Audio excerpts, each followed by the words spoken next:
আজকের ভিডিওতে শুধু মাছ আর মাছ, মানে ইলিশ মাছটা বাদে বাকি সবগুলোই পুকুরের মাছ। আজকের রেসিপিগুলোও সব কিছু পুকুরের মাছের রেসিপি।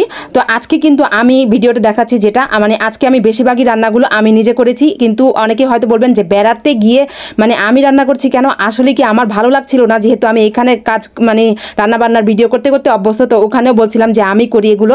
তো আমরা কিন্তু একদম ফজর থেকে মানে ফজর নামাজ পড়ে আর কেউ ঘুমাই নাই।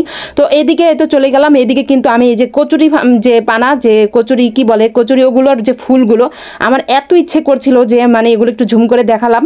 এত ইচ্ছে করছিল যে ফুলগুলো যদি আমি নিতে পারতাম। অনেক দিন হলো, মনে হয় আমি অনেক দিন অনেক কয়েক বছর হয়ে গিয়েছে এগুলো আমি একদম চোখে দেখি না।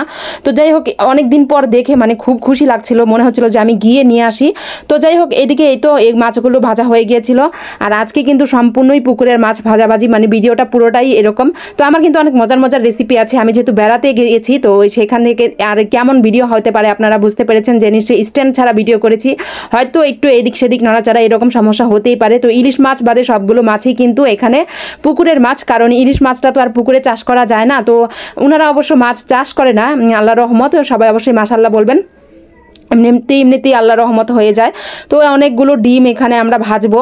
তো আমি আগের ভিডিওটাতে মানে অনেক লং ভিডিও হয়ে যাবে, তো পুরো ভিডিওটা আর দেখাইনি। আমার আরও ভিডিও আছে জমে আছে, তো সেগুলো এডিট করব, মানে সময়ের অভাবে করা হয় না।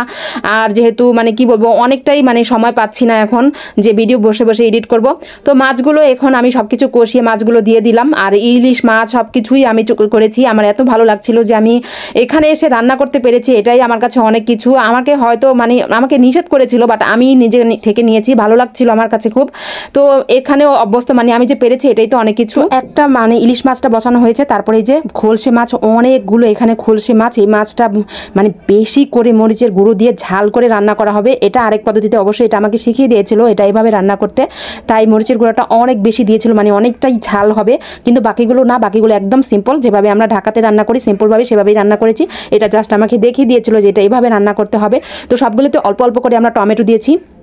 আর পুকুরের মাছ বলে কথা, ভীষণ রকমের মজা। আর কিন্তু ডিমগুলো ওনাদের সব কিছু হাঁস মুরগির মিলে জিলে দিয়েছে, মানে এখানে কেনা ডিম নাই। তো ডিমগুলো হয়তো আগের ভিডিওতে দেখেছেন যে একদম মিলে ঝিলে কয়েক রকমের কয়েক কালারের ডিম। তো এখানে সব কিছু দিয়ে হয়েছে। ডিমগুলো আমি ভেজে দিচ্ছি।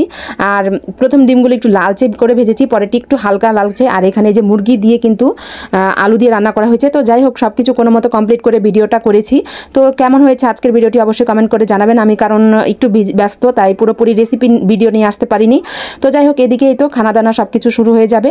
তো সবাই ভালো থাকবেন, সুস্থ থাকবেন, স্বপ্নের পথে পাশে থাকবেন। আর আমার জন্য দোয়া করবেন, আমি যাতে সুন্দর সুন্দর রেসিপির ভিডিও নিয়ে আসতে পারি। আমার কিন্তু অনেক মজার মজার রেসিপি আছে, চাইলে দেখে আসতে পারেন। হ্যাঁ, ভালো লাগলে একটা সাবস্ক্রাইব করে দিবেন আর আমার জন্য দোয়া করবেন। আল্লাহ হাফেজ।